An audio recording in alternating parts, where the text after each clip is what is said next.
El tema es la paglifosina en pacientes con enfermedad renal crónica. Me presento, soy el doctor Joe Samir Flores Ayavedra y me asesoró la doctora Mónica Sánchez, nefróloga. En cuanto al temario, tenemos lo que es la introducción, una pequeña historia de los ISGLTs, la metodología, los resultados, la discusión, y vamos a acabar con conclusiones y unas pequeñas indicaciones de los ISGLTs. Estas van a ser las abreviaturas que vamos a estar usando a lo largo de la presentación. Bueno, son muchas que ya hemos usado y que ya nos conocemos, pero aquí las pongo por en caso de que se nos lleguen a olvidar. En cuanto a la introducción, empezamos con la definición de enfermedad renal crónica. Hay que recordar que es una alteración estructural o funcional del riñón por más de 3 meses que tiene implicaciones para la salud. Aquí les dejo una foto de las nuevas CADIGO 2024. No nos vamos a abordar, no nos vamos a enfocar en esto, pero solo para recordar pues, que es la enfermedad renal crónica. ¿Cómo se clasifica? Se clasifica según el sistema CGA, que son causas, glomerular filtration y albuminuria. En cuanto a las causas, nuevamente no nos vamos a enfocar en ellas, solo recordar que hay causas glomerulares, causas tubulointersticiales, causas vasculares y causas císticas y o congénitas. En cuanto a las causas, la filtración glomerular, tenemos que va desde el grado 1 hasta el grado 5, siendo el grado 1 el más leve y el grado 5 el más severo. En cuanto a la albuminuria, tenemos igual que va desde A1 hasta A3, siendo A1 el más leve y A3 el más severo. ¿Por qué es importante esto? Porque vamos a determinar lo que es la severidad y el riesgo. ¿Riesgo de qué? De presentar eventos adversos cardiovasculares mayores, de presentar eventos adversos renales mayores, mortalidad y hospitalización por cualquier causa. Aquí les dejo pues la tablita que todo el mundo conocemos de cómo se clasifica la enfermedad renal. Hay que recordar que mientras más a la derecha y más hacia abajo estemos, más riesgos de presentar las complicaciones que ya dijimos anteriormente. En cuanto a la estimación mundial, indican que casi 700 millones de personas tienen enfermedad renal crónica actualmente. Hay una prevalencia global del 10% y las enfermedades renal crónica contribuyen de manera importante a la morbilidad y se asocia con una calidad de vida disminuida y una esperanza de vida reducida. En cuanto en México, ¿cómo estamos? Bueno, las principales causas de enfermedad renal crónica son las complicaciones de la diabetes mellitus en un 50%, la hipertensión en un 20%, y cada año se estima que hay 40,000 casos nuevos de pacientes con enfermedad renal, y se estima que para el 2025 van a haber 212,000 pacientes con enfermedad renal. Actualmente hay 188,000 pacientes con enfermedad renal crónica. Eso quiere decir que para el siguiente año va a haber 1% de la población con enfermedad renal crónica. Eso quiere decir pues, que es un gran número de pacientes, ¿verdad? Esa es la importancia de este tema. Un poquito de la historia, se han identificado 9 isoformas del cotransportador SGLT. Sin embargo, el SGLT1 y el 2 han sido los más estudiados debido a su papel en el transporte de glucosa y sodio a través del borde del cepillo intestinal y de las células renales. Un poquito así de dónde salió el compuesto de los ISG o de los SGLT2. Se desarrolló hace más de 150 años del compuesto de un árbol de manzanos. Era un compuesto amargo y principalmente se pensaba que era para medidas antipiréticas. Esto fue en 1835. Posteriormente, en 1886, se descubrió que dosis altas de este compuesto, que fue la floricina, se dieron cuenta que causaba glucosuria, y es hasta 1975 donde se dieron cuenta que aumentaba la expresión renal de glucosa, sin afectar la tasa de filtrado glomerular y el flujo plasmático renal. En 1995 se descubrió que actuaba inhibiendo los SGLT1 y SGLT2. Sin embargo, en este momento no se pudo usar como fármacos para la diabetes por 2 grandes razones. La número 1 era porque tenía una pobre absorción, y la número 2 era porque porque no eran selectivos. O sea, también inhibían al SGLT1, y hay que recordar que el SGLT1 está presente en el borde del intestino, y pues tenía muchas implicaciones, muchos efectos adversos como diarrea osmótica. No es hasta el 2013 cuando se desarrolla lo que es la canaglifosina, y en el 2014 se desarrolla lo que es la dapaglifosina, y posteriormente en el mismo año se desarrolla lo que es la empaglifosina. Un poquito del mecanismo de acción, no nos vamos a meter mucho. Hay que recordar que los SGLT son cotransportadores de sodio glucosa y se subdividen en 2 tipos, como ya hemos dicho, en el tipo 1 y en el tipo 2. El subtipo 1, como ya hemos dicho previamente, está presente en el intestino y en el riñón, en el túbulo contorneado proximal, en el segmento S3, y contribuye a la reabsorción del 10% de la glucosa filtrada. Tiene una gran afinidad a la misma, pero es menos capaz de transportarla. Transporta una molécula de glucosa por una molécula de sodio. En cambio, los SGLT2 están presentes en el 90% en el riñón, reabsorben el 90% de la glucosa filtrada y tiene una menos afinidad por la misma, pero una mayor capacidad de transporte. Quiere decir que transporta 2 moléculas de glucosa por una molécula de sodio. Ambos cotransportadores son secundariamente activos, es decir, no consumen energía porque transportan las moléculas por diferencia de concentración. Por más de casi 20 años, los YECAS y los ARAS fueron la piedra angular para retrasar la enfermedad renal. Sin embargo, ninguno de los estudios que han habido antes de este estudio que les estoy presentando, hubo una disminución de la mortalidad por causas renales en estos estudios. ¿Cómo funciona la poliglucosina en pacientes con diabetes? Bueno, un poquito, no me voy a meter mucho con esto, pero al ser un inhibidor potente del SGLT2, aumenta la glucosa excretada en la orina y mejora los niveles de glucosa plasmática, tanto en ayunas como postprandial, en los pacientes con diabetes mellitus tipo 2. Su mecanismo de acción es independiente de las células beta o de la modulación de la sensibilidad de la insulina, y pues este medicamento disminuye los niveles de hemoglobina glicosilada y disminuye lo que es el peso corporal. Estos son son los estudios que han salido a lo largo de los años, de estos 15 años. Vamos a enfocarnos en los de la dapaglifosina y en el Creedence. Los demás ya lo hemos visto el mes pasado y en otras sesiones se verán, pero bueno, nos vamos a enfocar principalmente en el DAPA-CKD, pero también les voy a hablar de los otros estudios, nada más para tenerlos presentes. En sí, los inhibidores de los SGLT2 han sido un boom en la actualidad. Principalmente se estudiaron en pacientes con falla cardíaca y problemas renales. El primer estudio que salió fue en el 2015, posterior salió en el 2017 lo que es la canaglifosina, pero no fue hasta el 2019 cuando salió el DAPA Heart Failure, que es un estudio, fase 3, aleatorizado, doble ciego, controlado por el placebo. Tuvo una duración de 18.2 meses. En cuanto a los pacientes que estudiaron, fueron 4.744 pacientes con insuficiencia cardíaca clase 2 a 4 y una FEBI menor de 40%. Aquí la intervención fue recibir 10 miligramos de dapaglifosina cada 24 horas. El control fue recibir glucoplacebo y el outcome primario fue un empeoramiento de la insuficiencia cardíaca o muerte cardiovascular. Este estudio concluyó que entre los pacientes con insuficiencia cardíaca y fracción de eyección reducida, el riesgo de empeoramiento de la insuficiencia cardíaca o muerte por causas cardiovasculares fue menor entre los que recibieron dapaglifosina que entre los que recibieron el grupo placebo. Aquí tenemos los resultados y pues bueno, estas gráficas ya las conocemos. En cuanto al outcome primario, se ve que hay una reducción del 26% de presentar el outcome primario, que hay que recordarlo, lo que fue una combinación de empeoramiento de la insuficiencia cardíaca o muerte cardiovascular. Presentar hospitalizaciones por falla cardíaca, también hubo una reducción del 30%. En cuanto a las complicaciones por muerte cardiovascular, hubo una reducción del 18% y finalmente muerte por cualquier causa, hubo una reducción del 17%. En cuanto, ahora sí, la dapaglifosina en pacientes con falla cardíaca y diabetes mellitus tipo 2, tenemos lo que es el estudio de Clear-TIMI 58, en el que se mostró que redujo significativamente el riesgo de muerte cardiovascular y hospitalización por insuficiencia cardíaca en pacientes con diabetes tipo 2 que tenían o estaban en riesgo de padecer enfermedad cardiovascular. Al igual que el estudio pasado, es un estudio aleatorizado, doble ciego, controlado con placebo, con una P de 17,000 pacientes con diabetes mellitus y riesgo cardiovascular. La intervención fue dar 10 miligramos de dapaglifosina cada 24 horas. El grupo control fue recibir placebo y aquí el outcome primario fue MACE, que es muerte cardiovascular, infarto en miocardio o accidente cerebrovascular isquémico.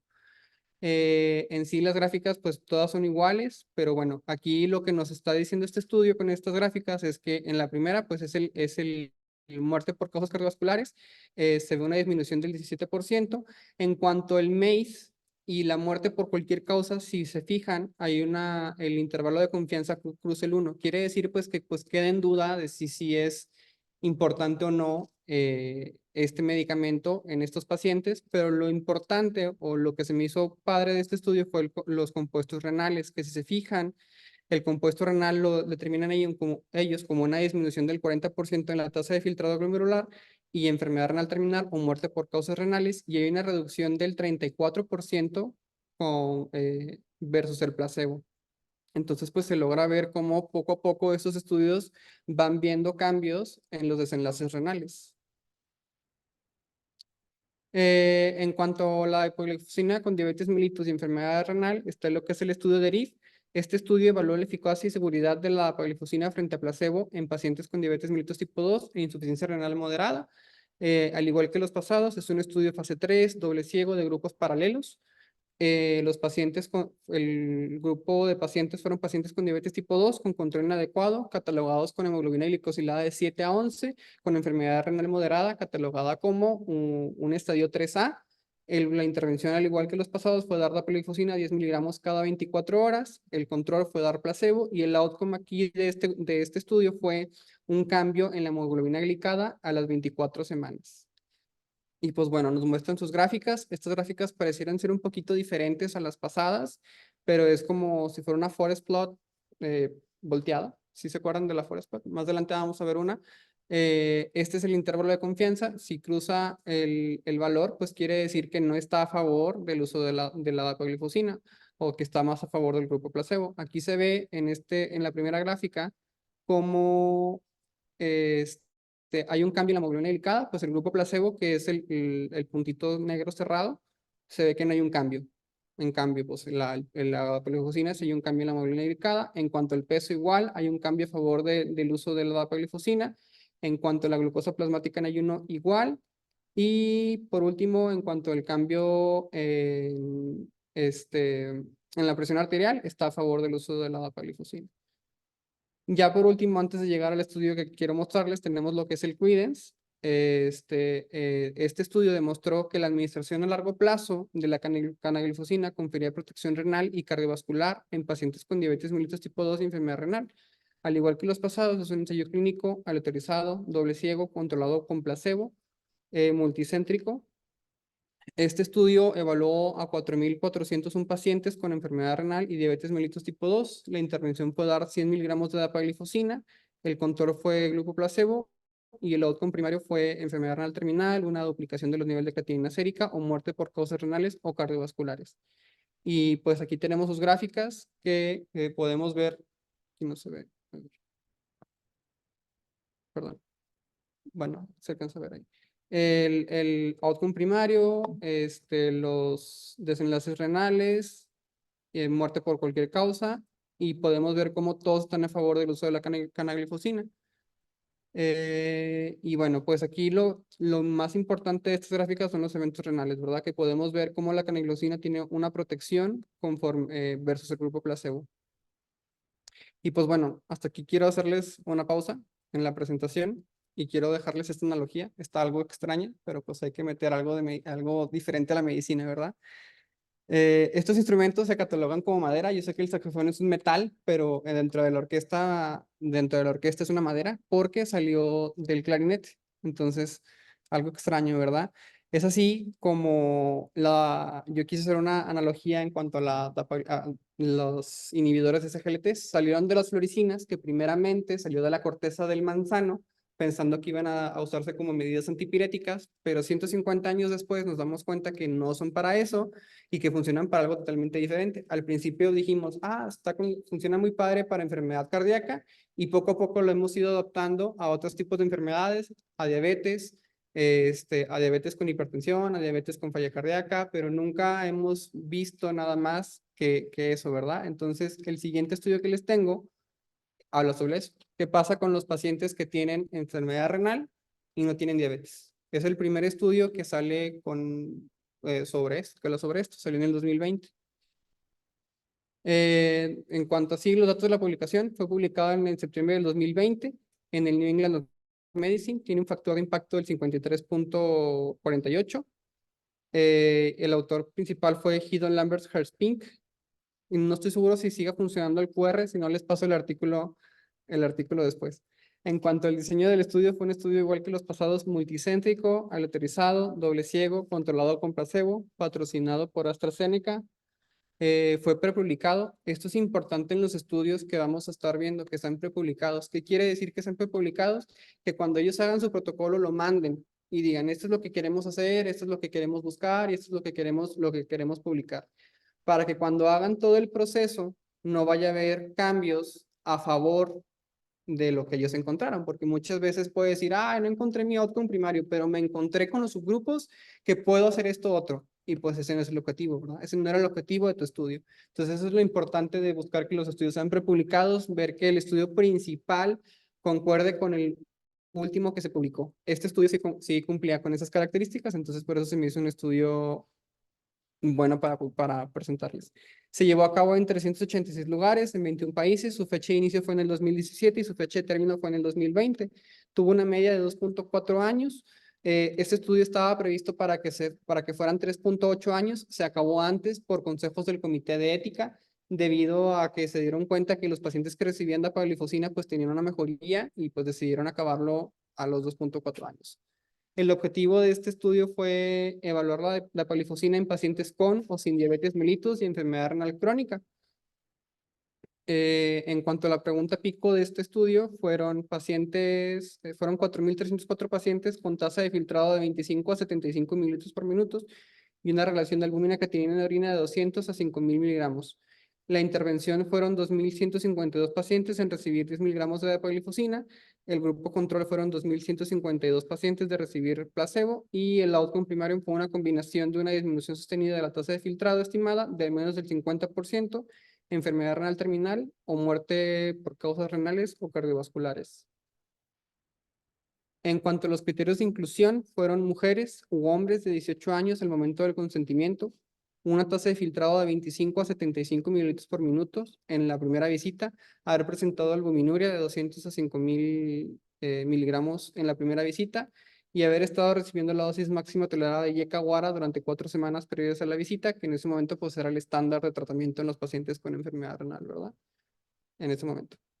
En cuanto a los criterios de exclusión, eran muchos, puse los más importantes, es haber tenido poliquistosis renal autosómica dominante o recesiva, nefritis lúpica o vasculitis asociada a ANCAS, haber recibido terapia citotóxica, terapia inmunosupresora u otra inmunoterapia para enfermedad renal primaria o secundaria dentro de los 6 meses anteriores a la inscripción, historia de trasplante de órganos, haber recibido terapia con un inhibidor de SGLT2 dentro de las 8 semanas anteriores a la inscripción o intolerancia previa a un inhibidor de SGLT2, padecer de diabetes mellitus tipo 1, tener insuficiencia cardíaca congestiva clase 4, presentar infarto del miocardio, angina inestable, accidente cerebrovascular o ataque isquémico transitorio entre las 2 semanas anteriores a la inscripción. En cuanto a los pacientes, fueron, como ya hemos dicho, 4.000 pacientes, de los cuales 1.425 fueron mujeres y 2.900 fueron pacientes con diabetes. La otro medio que se incluyeron esos pacientes fueron de 61 años más menos 12 y la tasa promedio de filtrado fue de 43.1 más menos 12 igual. El promedio del albúmina catenina fue de 949.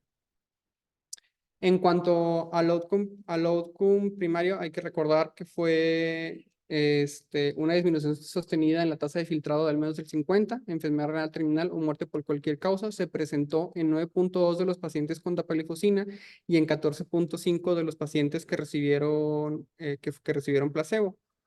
Hay que recordar, bueno, hay que ver aquí también que el compuesto secundario, que fue muerte por causas cardiovasculares u hospitalización por falla cardíaca, se presentó en 4.6 de los pacientes con dapaglifosina y en 6.4 en los pacientes con placebo. Y ya por último, importante aquí también mencionar que los eventos adversos serios, que son estos que vemos aquí, se presentó en 29% de los pacientes con dapaglifosina y en 33.9% de los pacientes con placebo. ¿Cómo podemos traspolar? Quise señalar esto de aquí porque aún es muy poca la diferencia que hay entre uno y otro. Y entonces, aún y no recibas la terapia que tienes, te vas a presentar todas las complicaciones que vemos aquí. En cambio, si tú recibes la terapia, pues tienes todos los beneficios que hemos visto anteriormente. ¿Qué beneficios tenemos? Pues una disminución del outcome primario en un 39%, una disminución de los compuestos renales en un 44%, disminución en muerte por causas cardiovasculares o falla cardíaca y muerte por cualquier causa en un 31%.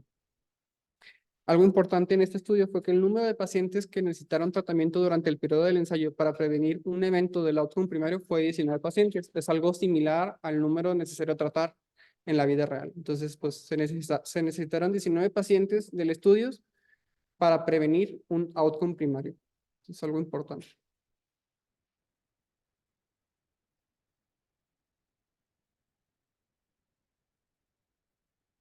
En cuanto a los resultados, aquí podemos ver, esta es la gráfica de Florasplot, es la que les mostraba. La otra que les decía que estaba horizontal, pues esta ya está vertical como acostumbramos a verla. Aquí podemos ver lo que es el intervalo de confianza.